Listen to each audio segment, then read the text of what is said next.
So students, our next topic of chapter first relations and function is composition of functions. Compositions of functions. So that we have two function f a to b, domain a, codomain b, and g is b to c. So codomain of a, that is same as domain of b. a का codomain और b का domain same है. Okay, so function defined from a to b and b to c, two function. Then there is a function from a to c which is written as GOF a to c. It is called as composition of g and f. ठीक है, दो function है f a to b and g is b to c. Then their composition GOF is from a to c and given by GOF x is equals to g of fx. G of fx given, that is the definition of composition of two functions. G of x is equals to g of fx. Look in this figure. So a function f from a to b, x है तो वहाँ पे fx आ गया. फिर function b to c g है तो it will be g fx. So that is composition of two function g o f, function from a to c. पहले x से fx बना और fx से फिर g fx बना. So that is definition g o f x is equals to g o f fx. G of fx. G of x is equals to g of fx. This is composition of two function. Simple कैसे देखिए, आप a से b पे गए फिर b से c पे गए, डायरेक्ट a से c पे जाए. That is composition of two functions. Now let's see example on this, how to find composition of two functions. दो फंक्शन का composition कैसे फाइंड करना है.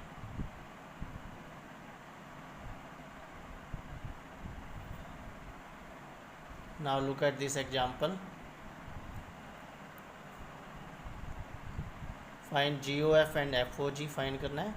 If f r2r and g r2r दोनों real number में defined है. fx equals to cos x, gx equals to 3x square and show that GOF is not equals to f. पहले find करें GOF x. GOF of x is equals to आ जाएगा g of fx. ठीक है, definition से GOF is g of fx. अब fx की value put करनी है यहाँ पे which is cos x. fx की जगह हमने पुट कर दिया cos x. Now we have to find g cos x. fx की वैल्यू पुट की cos x. अब हमें फाइंड करना है g cos x. तो g x की वैल्यू कितनी है 3x स्क्वेयर. अगर g y फाइंड करना है तो 3y स्क्वेयर हो जाएगा. z फाइंड करना है तो 3z स्क्वेयर. तो g cos x फाइंड करना है तो x को हम cos x से रिप्लेस कर देंगे. x की जगह पुट कर देंगे cos x, तो यह आ जाएगा 3 cos square x. It is 3 cos square x. ये वैल्यू आ गई है g ऑफ fx की. ठीक है जी, g fx हो गया. fx की वैल्यू cos x पुट की, फिर g cos x फाइंड कर लिया. नाउ f O G X, same वही definition f of G X हो जाएगा. f ऑफ जी एक्स, तो जी एक्स की वैल्यू 3x स्क्वेयर, तो f 3x स्क्वेयर हो जाएगा. यानी अब f 3x स्क्वेयर फाइंड करने के लिए fx के अंदर x को 3x स्क्वेयर से रिप्लेस करेंगे. जैसे fx fy क्या हो जाएगा cos y, तो f 3x स्क्वेयर हो जाएगा cos 3x स्क्वेयर. x को 3x स्क्वेयर से रिप्लेस कर देंगे तो cos 3x स्क्वेयर आ गया. GOF है 3 cos स्क्वेयर x और ये है cos 3x square. You can see both are not equal. So GOF and FOG are not equal. That is example on composition of functions. अगर दो function है उनका composition find करना है तो ये मेथड है, यूज करें definition g of fx. Let's see next example.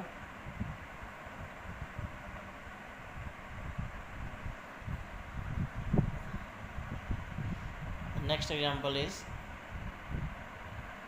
It is given f a to b and g b to c are 1 1, then GOF a to c is also 1 1. ये show करना है हमें. ये अगर f और g दो function 1 1 है तो उनका कॉम्पोजिशन भी 1 1 होगा. कंपो 1 के लिए क्या प्रूव करते हैं, F X equal to F Y suppose करते हैं और उसको X equal to Y prove करते हैं। तो यहाँ पे हम लेंगे G O F of X is equal to G O F of Y, एक साइड एक्स एक साइड वाई, ठीक है। G O F X O equal to G O F Y. अब जी ओ एफ की definition से क्या जाएगा, G of F X equal to G of F Y, G of F X is equal to G of F Y. अब G है वो 1 1 है, if ji is 1 1 तो G X equal to G Y suppose करेंगे तो क्या आएगा, X equal to Y, because G is 1 1। ये गिवन है क्वेश्चन में, जी इज़ 1 1, तो G of F X equal to G O F Y है, वहाँ से हमारे पास आ जाएगा F X equal to F Y. जैसे आप लिखते थे 1 1 प्रूव करने के लिए F X equal to F Y, then you prove that X equal to Y. तो यहाँ पे आ जाएगा G of F X equal to G O F Y है और जी 1 1 है, तो हमारे पास आ जाएगा F X equal to F Y, because G is 1 1। Clear है, जी 1 1 गिवन है, तो हमारे पास आ जाएगा F X equal to F Y. अब ऐसे समझिए G X equal to G Y है तो एक्स इक्व टू वाई आएगा, तो यहाँ पे F X equal to F Y. अब F X equal to F Y है और f is also 1 1, it is given in the question, f is 1 1, तो आ जाएगा x इक्व टू वाई। ये आ गया x इक्व टू वाई। तो हमने G O F X is equal to G O F Y suppose किया था और prove कर दिया x equal to Y, so G O F is also 1, ये प्रूव हो गया। सिंपल 1 1 की कंडीशन है, उसी का यूज करके हमने यहाँ प्रूव किया है x equal to Y, so GOF is 1. So this is the example that if two function are 1 1 then their composition is also 1 1. दो फंक्शन अगर 1 1 है तो उनका composition that always 1 1. Now let's see the next example. The next example is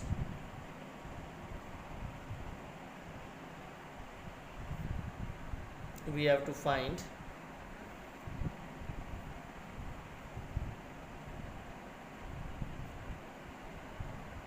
GOF, GOG, FOF. If R, F is R to R, G R to R, Fx is 5x plus 3 and Gx is sin x. Fx 5x plus 3 है, Gx sin x है। तो first GOF of Fx तो आ जाएगा G of Fx, Fx की value 5x plus 3, G F X है तो F X की value put कर दी 5x प्लस 3। अब फाइंड करना है G F X plus 3, 5x plus 3, तो क्या करेंगे, जी एक्स कितना है साइन एक्स, एक्स को रिप्लेस कर दिया आपने 5x प्लस 3 से, तो आ गया साइन 5x प्लस 3, ठीक है। जी 5x प्लस 3 फाइंड करना है, तो जी एक्स का जो फंक्शन दिया उसमें एक्स को 5x प्लस 3 से sine 5। Now we have to find G O G, तो जी ऑफ जी एक्स हो जाएगा, जी एक्स की जगह आ गया sine X, G of G X तो जी साइन एक्स। अब जी साइन एक्स फाइंड करना है तो एक्स को साइन एक्स से रिप्लेस करेंगे तो साइन साइन एक्स आ जाएगा। सिमिलरली एफ ओ एफ, तो एफ ऑफ एफ एक्स की जगह आ जाएगा 5x प्लस 3। अब F of 5x plus 3 find करना है तो एक्स को रिप्लेस कर देंगे 5x प्लस 3 से, 5 इंटू 5x प्लस 3, ठीक है। एक्स को हमने 5x प्लस 3 से रिप्लेस कर दिया। So now we have 25x plus 18। तो ये था एग्जांपल, तो हम जी ओ जी एफ ओ एफ ये भी फाइंड कर सकते हैं। Now next topic,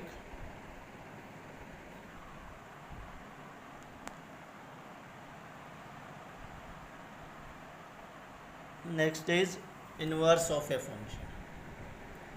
inverse of a function, so function F A to B is defined to be invertible. एक फंक्शन इन्वर्टिबल कब होगा, एफ ए टू बी है such that there exist function G B to A, domain और codomain interchange है। A to B F है, G B to है, if composition of both F O G and ji O F R identity function, I मतलब identity function, I A में identity function उसका domain A है, I B मतलब identity function उसका domain B है, then function is g called the inverse of f and denoted by f inverse।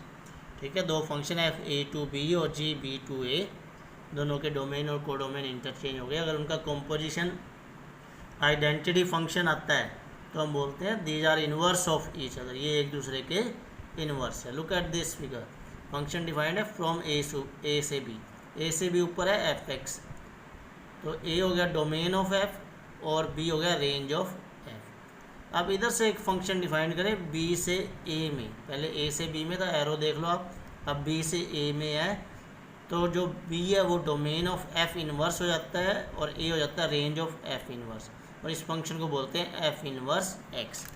तो F x अगर ए से बी में डिफाइन है और बी से ए में भी कोई फंक्शन एग्जिस्ट करता है such that composition with F X is I identity function, तो उसको इनवर्स बोलेंगे। तो ये है इनवर्स, ए से बी और बी से ए में डिफाइन किया फंक्शन तो वो इनवर्स होता है।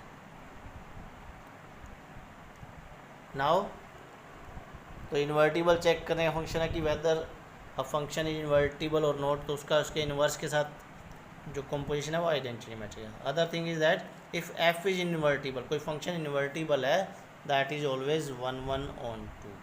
अगर फंक्शन इन्वर्टिबल है तो 1 1 on 2 होगा, और अगर 1 1 on 2 है तो क्या होगा, इन्वर्टिबल होगा।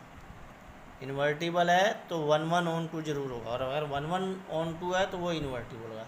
So whenever we have to check whether a function is invertible और नॉट, कोई फंक्शन इन्वर्टिबल है या नहीं है, तो क्या करेंगे, हम चेक करेंगे कि वो 1 1 on 2 है क्या नहीं है, बाइजेक्शन है कि नहीं है। अगर फंक्शन कोई भी 1 1 on 2 है तो वो इन्वर्टिबल है, यानी उसका इन्वर्स एग्जिस्ट करता है। अगर 1 1 on 2 नहीं है it's mean it is not invertible, उसका इन्वर्स एग्जिस्ट नहीं करता। Is that clear? If a function is 1 1 and on 2 both और bijection then it is invertible, otherwise it is not invertible. Let's see this example, F function दिया n to z, z क्या है यहाँ पे, z belongs to n, y equals to 4x + 3, x की value कोई भी put करोगे उससे जो y की वैल्यू आएगी वही z के अंदर आएगी। फंक्शन है f(x) equals to 4x + 3, show करना है f इन्वर्टिबल है और इसका इन्वर्स फाइंड करना है। तो इन्वर्टिबल शो करने के लिए we need to prove that it is 1 1 and on 2, ये प्रूव करना पड़ेगा कि ये 1 1 on 2 है। 1 1 on 2 आ जाएगा तो इन्वर्टिबल हो जाएगा, फिर उसका इन्वर्स फाइंड कर लेंगे। सो लेट स्टार्ट विद 1 1, पहले 1 1 चेक करते हैं। तो let f(x) equals to f(y) for all x y belongs to n, natural number से f(x) इक्वल्स टू f(y), तो हमारे पास आ जाएगा 4x + 3 is equals to 4y + 3, f(x) equals to f(y) हमने सपोज करना है। So we have 4x + 3 is equals to 4y + 3, 3 से 3 कैंसिल हो गया, 4 से 4 हो जाएगा, x इक्वल्स टू y आ गया। सो f इज़ 1 1, सो ये 1 1 प्रूव हो गया है, फंक्शन 1 1 है। Now we have to check कि ये on 2 है या नहीं है।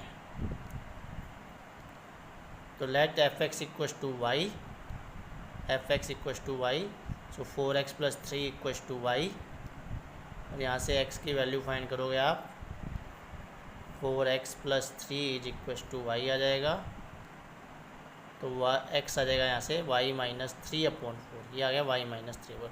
अब यहाँ पे y की वैल्यू कुछ भी पुट करेंगे तो जो x है वो एग्जिस्ट करेगा, नेचुरल नंबर होएगा। y कहाँ से आएगा, सेट z से आएगा, z में कौन सा एलिमेंट है, y इक्वल्स टू 4x + 3, मान लो आपने 1 पुट किया तो y की वैल्यू क्या होगी, 7, यहाँ पे हम 7 पुट कर सकते हैं। अब 2 पुट करोगे तो आएगा 11, यानी y हम 11 पुट कर सकते हैं। तो 7 11 या 15 इस टाइप की वैल्यू जो 4 4 का डिफरेंस है वो पुट करेंगे तो x भी एक नेचुरल नंबर आएगा। So x belongs to n for all y belongs to z, so f is on 2, तो 1 1 on 2 दोनों हो गया, सो इट इज़ इन्वर्टिबल, ये इन्वर्टिबल है। अब इसका इन्वर्स लिखना है, तो जो on 2 में आप x की वैल्यू फाइंड करते हो वहीं से इन्वर्स आता है। तो f इन्वर्स x हो गया, क्या था, y - 3/4, y की जगह x पुट कर दिया, x - 3/4। इन्वर्स फाइंड करने का तरीका है कि जो f(x) इक्वल्स टू f(y) लेते हो on 2 में, वहाँ से जो x की वैल्यू आई वही इन्वर्स है, उसमें y की जगह में x पुट कर देंगे, x - 3/4। अगर अब आप इस इन्वर्स का जो फंक्शन गिवन है f(x), इसके साथ कंपोजिशन फाइंड करोगे तो आइडेंटिटी मैट्रिक्स आएगा, x आएगा, तो ये प्रूव हो जाएगा कि ये दोनों एक दूसरे के इन्वर्स हैं। So thanks, if any doubt you can